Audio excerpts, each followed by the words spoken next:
Hello दोस्तों, मेरा नाम है हर्षवर्धन। अब देखिए, हमने इससे पिछले वीडियो में आपको जो सेकंड चैप्टर है फ्लूइड मैकेनिक्स का प्रॉपर्टीज ऑफ फ्लूइड, उसके हमने 3 क्वेश्चन इससे पहले वीडियो में करा दिए।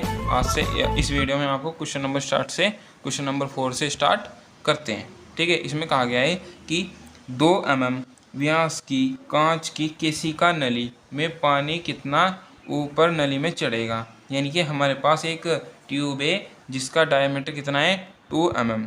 ठीक है, यदि उस तापमान पर पानी का तल तनाव बल 0.075 न्यूटन पर मीटर हो।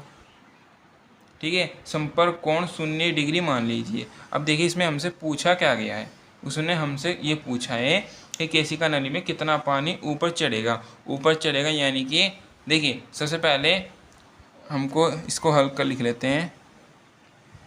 कितना ऊपर चढ़ेगा यानी कि इसकी हाइट पूछ ली हमसे, यानी कि इससे h तो हमसे पूछ लिया गया। ठीक है, और हमें क्या दे दिया, डायमीटर कितना दिया है, डायमीटर हमको दिया है 2 mm।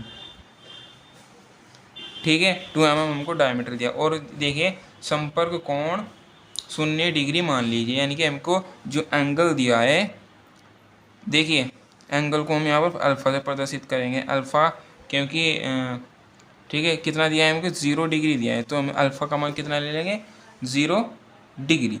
ठीक है, उसने कहा है कि तल तनाव बल कितना दिया है हमको, ये दिया है हमको 0.075 न्यूटन पर मीटर। ये किसका मान होता है, इसको बोलते हैं हम सिग्मा का मान 0.075 न्यूटन पर मीटर। ठीक है, अब ये देखिए, अब हमसे h की वैल्यू पूछी है, d एंगल दिया है और सिग्मा दिया है। अब ये कौन सा फॉर्मूला लगेगा, इसमें आपको देखना है। इसमें लगेगा, हमने आपको बताया था इसमें जब आपको थ्योरी की क्लास कराए थे, इसका एक फॉर्मूला है h = 4 sigma cos alpha upon WD। ठीक है, ये हमने आपको कराया था। अब आपको याद आ गया होगा इस फॉर्मूले को देखकर। अब देख रहे होंगे आप इसको कि यही फॉर्मूला क्यों लगा है, क्योंकि इसमें एंगल दे रखा है और एंगल का हमारे पास सिर्फ एक ही फॉर्मूला है। ठीक है, चलिए इसको हल करते हैं। हाइट पूछी है हमसे, तो यहाँ से h = 4 सिग्मा की वैल्यू कितनी दी है हमको, ये दी है 0.075। ठीक है, इंटू कोस अल्फ़ा की वैल्यू हमको 0 डिग्री कहा है क्वेश्चन की, 0 डिग्री मान लीजिए, यानी कि 0 कोस 0। फिर अपॉन ये स्मॉल डब्ल्यू बराबर क्या होता है, रो इंटू जी। ठीक है, फिर इंटू डी, डायमीटर कितना दिया है 2 mm। देखिए, इसमें mm में दिया हुआ है, अभी के लिए आप इसको ऐसे ही लिख लीजिए, mm में, इसको हम मीटर में कन्वर्ट करेंगे। ठीक है, अब यहाँ देखिए h बराबर ये ज्यों का तो लिखिए 4 × 0.075। अब आपको पता होगा कोस 0 का मान कितना होता है 1 इंटू, अब देखिए रो, इसमें कहा गया है कि क्वेश्चन में देखिए कि व्यास की कांच की नली केशिका नली में पानी कितना ऊपर तक चढ़ेगा। इसमें कहा है कि पानी, अब पानी की आपको डेंसिटी मालूम होनी चाहिए। पानी की डेंसिटी कितनी होती है 1000। ठीक है, इंटू जी की वैल्यू कितनी होती है 9.81। ठीक है, यहाँ तक कोई दिक्कत नहीं, आगे चलते हैं। Multiply 2 mm। अब 2 mm को आपको किस में बदलना है, मीटर में बदलना है। तो आपको क्या करना है, इसको 1000 से भाग दे दीजिए। 2 को 1000 से भाग दे दीजिए। ठीक है, तो ये कितना आ जाएगा 0.002। ये किस में कन्वर्ट हो चुका है, मीटर में।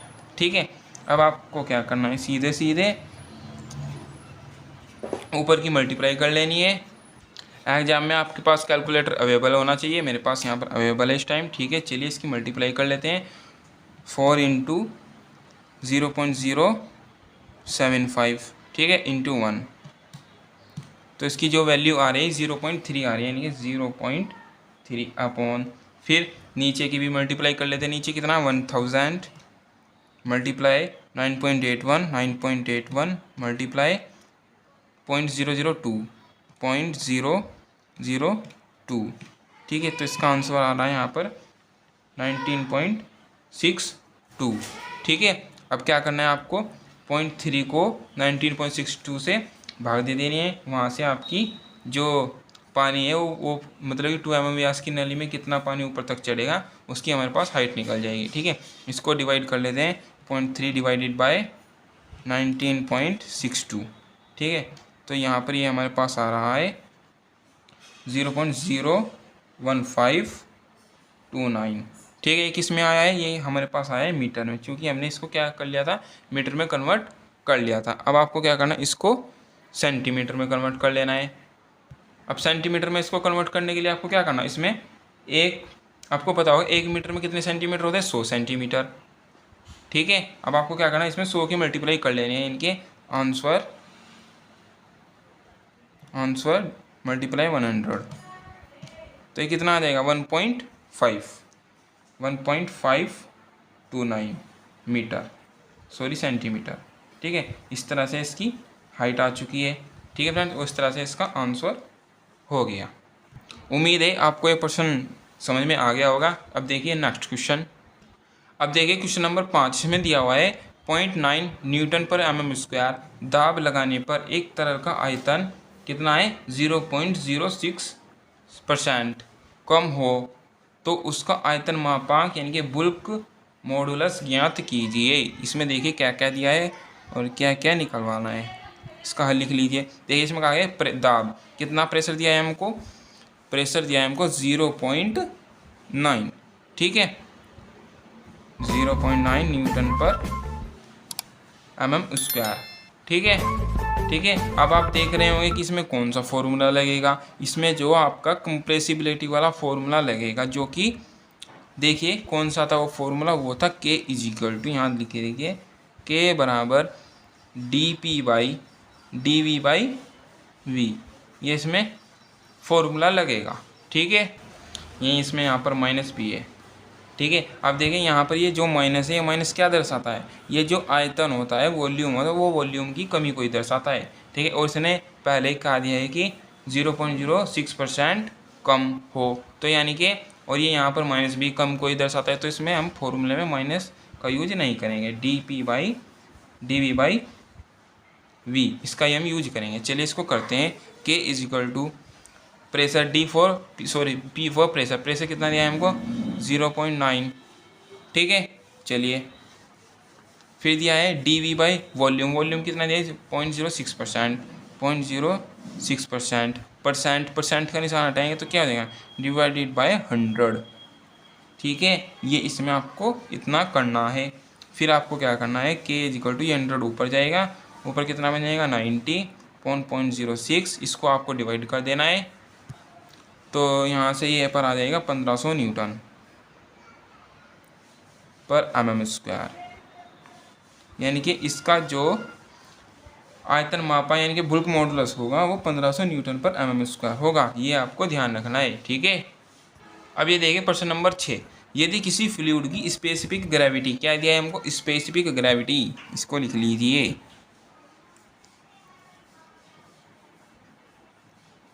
स्पेसिफिक ग्रेविटी कितनी दी है हमको 3 हो है, तो इसका स्पेसिफिक वेट क्या निकालना है, स्पेसिफिक वेट, स्पेसिफिक वॉल्यूम और स्पेसिफिक मास ज्ञात कीजिए। ठीक है, अब देखिए सबसे पहले उसने पूछे हमसे स्पेसिफिक वेट, सबसे पहले हमको क्या दिया है, हमको स्पेसिफिक ग्रेविटी दी है, तो सबसे पहले हम स्पेसिफिक ग्रेविटी का फॉर्मूला लगाते हैं।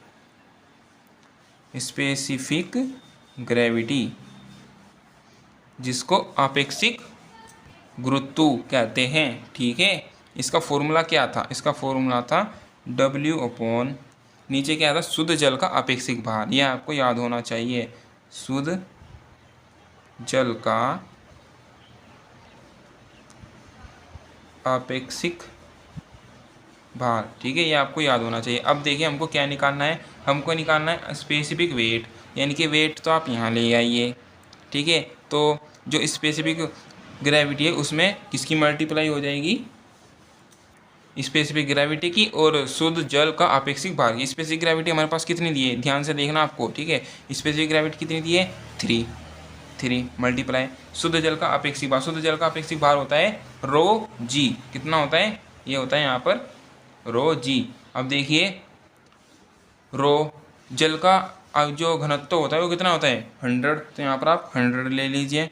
ठीक है, क्योंकि इसमें कहा नहीं गया है क्योंकि फ्लूइड का है, फ्लूइड कोई सा भी फ्लूइड हो सकता है। ठीक है, जी का मान 9.81।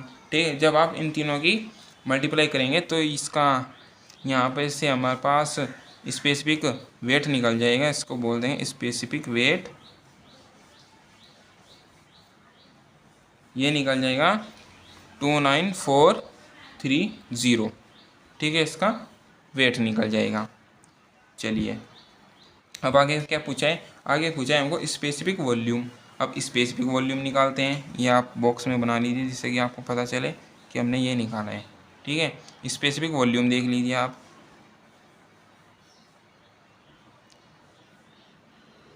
स्पेसिफिक वॉल्यूम का फॉर्मूला क्या होता है, ये होता है 1 स्पेसिफिक वेट। ये हमने आपको थ्योरी क्लास में सभी का अच्छे से बताया था। ठीक है, आपको ये याद कर लेने हैं फॉर्मूले सभी के सभी। अब यहाँ देख लीजिए, तो यहाँ से स्पेसिफिक जो वॉल्यूम निकलेगा आपका 1 स्पेसिफिक वेट। स्पेसिफिक वेट हमने कितना निकाला है अभी, ये निकाला है 29430। अब आप जब 1 को 29430 से डिवाइड करेंगे तो ये आ जाएगा 0.00003397। ठीक है, मीटर क्यूब पर केजी, इतना इसका स्पेसिफिक वॉल्यूम आ जाएगा। ठीक है, अब क्या निकालना है मेरे को, स्पेसिफिक मास। स्पेसिफिक मास का फॉर्मूला देख लीजिए। स्पेसिफिक मास का फॉर्मूला क्या हो जाएगा, सीधे सीधे देखिए स्मॉल w अपॉन के जी। अब आप देख रहे होंगे ये कहाँ से आया, देखिए ये यहाँ से आया है। हमने फॉर्मूला बताया था कि small w is equal to rho G होता है। ठीक है, और स्पेसिफिक मास क्या होता है हमारा, रो। तो रो तो यहीं रहा, और ये जो जी था, ये जी कहाँ गया, इसके w के डिवाइड में गया। यहाँ पर भी ऐसे w अपॉन के जी, ये आपको समझ में आ गया होगा। यानी कि स्पेसिफिक मास रो। ठीक है, w कितना है हमारे पास, ये 29430। जी का मान 9.81। जब आप इसको डिवाइड करेंगे तो इससे यहाँ से रो की वैल्यू यानी कि स्पेसिफिक मास की जो वैल्यू निकलेगी वो निकलेगी 3000 न्यूटन सेकंड स्क्वायर पर मीटर की पावर 4। इस तरह से आपका स्पेसिफिक मास भी निकल आ चुका है। ठीक है फ्रेंड्स, ये इसका आंसर हो गया। ठीक है फ्रेंड्स, बस आपकी जो ये क्लास है यहीं पर समाप्त होती है, और जो आपके सेकंड चैप्टर के न्यूमेरिकल्स थे ये भी कंप्लीट हो चुके हैं। एग्जाम में आपसे सिर्फ ऐसे ही न्यूमेरिकल्स पूछेगा, आप इनकी अच्छी तरह से प्रैक्टिस कर लीजिए। ठीक है, इससे अगले वीडियो में हम आपका जो नेक्स्ट चैप्टर है, chapter number 3 static pressure of liquid, जिसको हिंदी में कहते हैं द्रव का स्थैतिक दाब, वो स्टार्ट करेंगे। ठीक है, चलिए आज की इस वीडियो में इतना ही रखते हैं। अगर आपने अभी तक हमारे चैनल को सब्सक्राइब नहीं किया तो सब्सक्राइब कर लीजिए। थैंक यू, मिलते हैं अगले वीडियो में।